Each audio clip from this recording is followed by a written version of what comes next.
would. Just at this point, just general impressions of guys meeting your expectations so far. You know, we're halfway through. There's been some good. There's been some not so good. It's your typical spring, really stressing effort and fundamentals, mixing and matching, you know, personnel, evaluating some guys that were, and stressing some guys that we really need to mature quickly, taking over, you know, leadership roles, things of that nature. You know, been pleased with effort for the most part, and had a couple days that you'd like to get back. It didn't feel like we put our best foot forward, but guys have done a fairly decent job of competing and you know, coming out here with an attitude, ready to practice and get better. Is there one or two guys in particular that have just really just torn it up to the point where you're like, wow, this guy's really elevated it a notch? Whether it be effort, whether it be production? I would just say that McKenzie's done. I think McKenzie's the one because we lost a couple starters at a position that we're thin at. You know, I think he's had a nice, you know, first 7-8 practices. Adrian Baker has as well. It's not to take away from anybody else, but those two guys in particular give you reason to believe that, you know, by the end of the fall camp, you know, we're going to have, you know, some guys ready to play, you know, and that as far as guys that haven't been out on the field for us. When you have the scrimmage opportunities, is that a good benchmark of where those young corners are? Just it's all you got at this point. Well, again, I think you have to look at a total body of work over time. So there's going to be good, there's going to be bad. I'm always a firm believer if you see them do it once, then you got to believe that it's there. So that gives you a reason to be optimistic. But the model of any really good football player is you know, being consistent too. So that comes with you know, maturity and gaining experience and things like that. So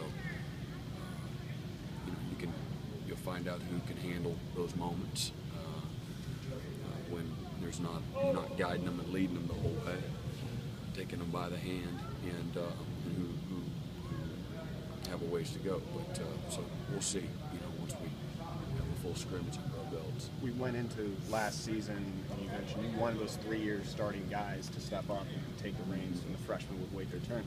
Now that those guys are in a position to play, but you still got guys like Gary and Martin.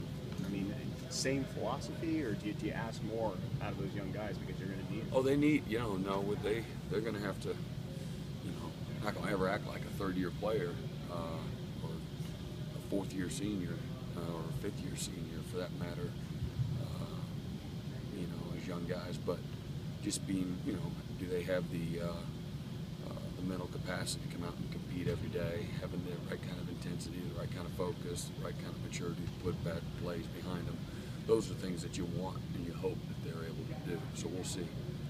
Sam Backer seems like a kind of a mystery position. Maybe one of your more wide open spots as far as the starting job. What's your mix there right now? Well, TJ Burrell and Dorian O'Daniel have gotten the majority of the reps.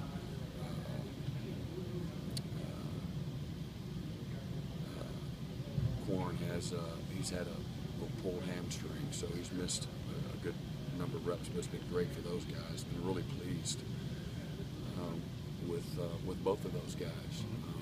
Need TJ to really, this is kind of his year that I expect him to really get both feet in the boat and start to mature and be the kind of player that we believe he can be. And Dorian's learning, you know, on the fly and has done a terrific job. He's a competitor, he's very athletic. And so I like both those guys.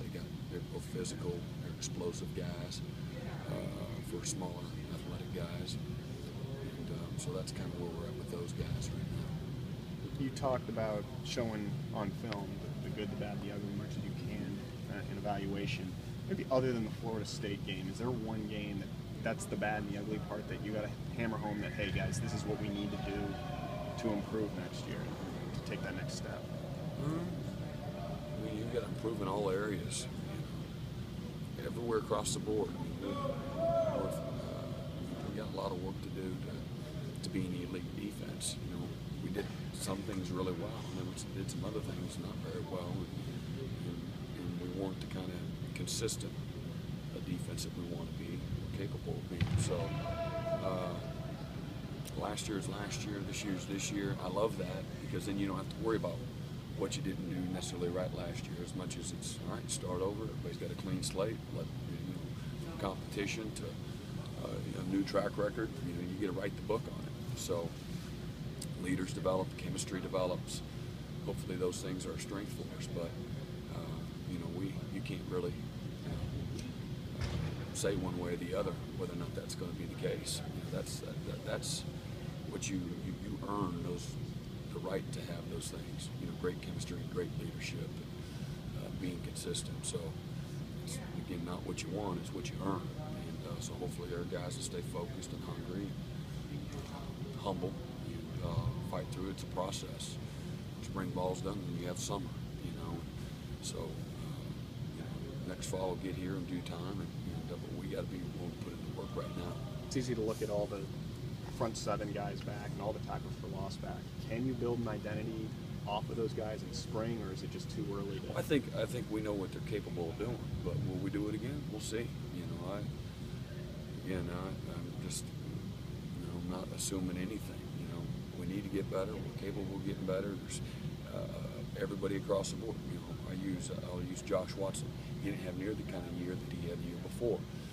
He had some injuries and just couldn't get in that rhythm as a player. And, if he's capable of doing that, he's going to be a lot more productive, but that's going to help enhance us. Everybody across the board. I could.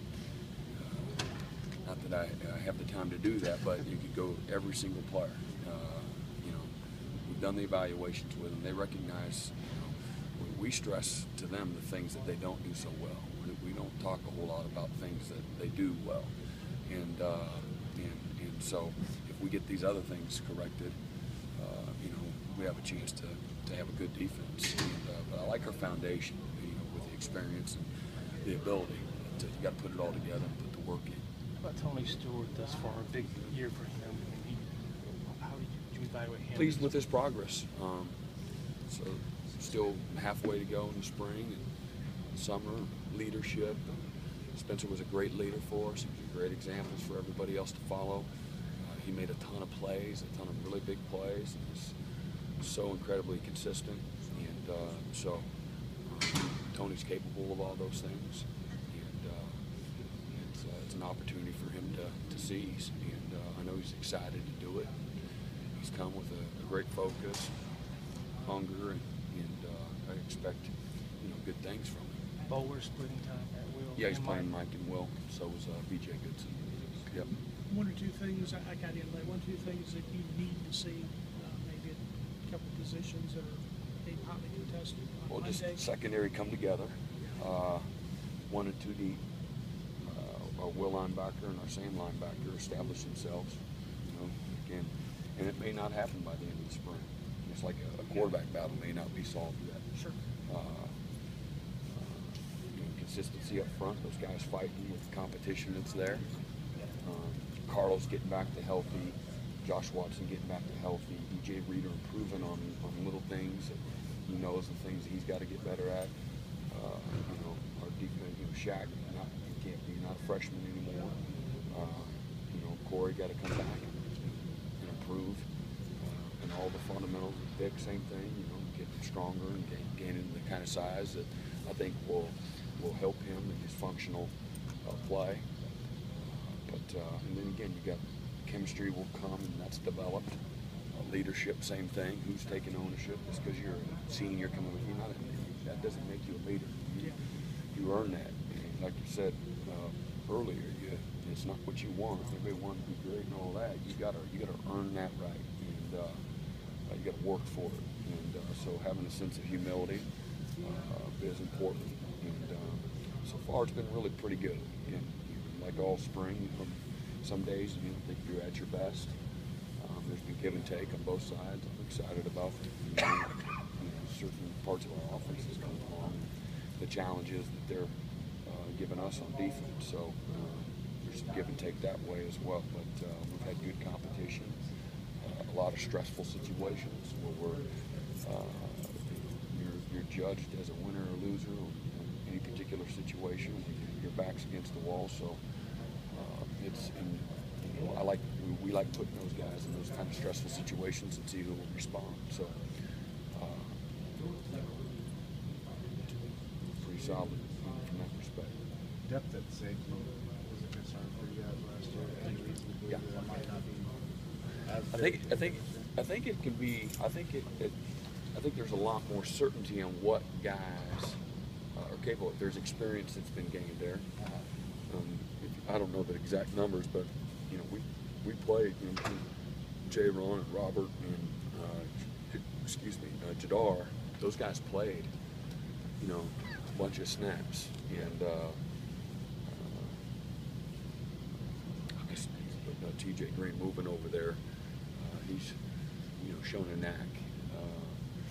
He's been, and I like our size back there. I think they've got great length and some big dudes back there roaming. So I think we've got a much better understanding. We've got a strong foundation there as far as understanding, and much further ahead than we were a year ago this time. I would imagine Jadar is much further ahead since this is his second time. Two completely different players. Yeah. I mean, it's no, even they're on different solar systems. TJ. And he's playing with that. His size and his length and his speed is showing up. He's got tremendous ball skills. He's got great range. Been real pleased with his progress. TJ, one of the guys that changed positions going in. Any other guys right now that you would look at flipping from O to D, D to O, or?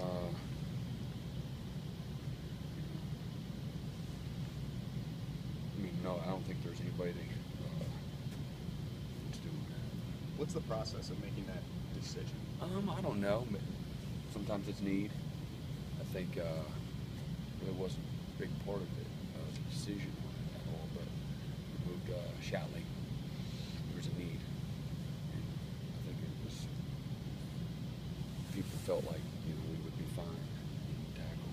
There's a lot of things that go into that, but most of the time it's need, or they're functionally not able to play, at a real good level where they're at. Because it's happened so much at Clemson. I'm curious. It happens at a lot of places, though. At Oklahoma? Oh, yeah. Yeah. As an example, there's a guy rated as the #1 D tackle in the country. A year into his career, moved offensive tackle. 3 years later, he's 4th or 5th pick in the draft, first lineman taken. So, they had an offensive tackle taken as 3rd pick in the draft, I think, a year ago. Lane Johnson, that came in as a tight end, and then moved to D end, played D end, and then put on the weight and moved offensive tackle a year and a half later. He's made $35 million. So, I think it happens at a lot of places. Guys, I gotta let him go because he's a featured speaker tonight. I'm speaking? Aren't you? Am I? I think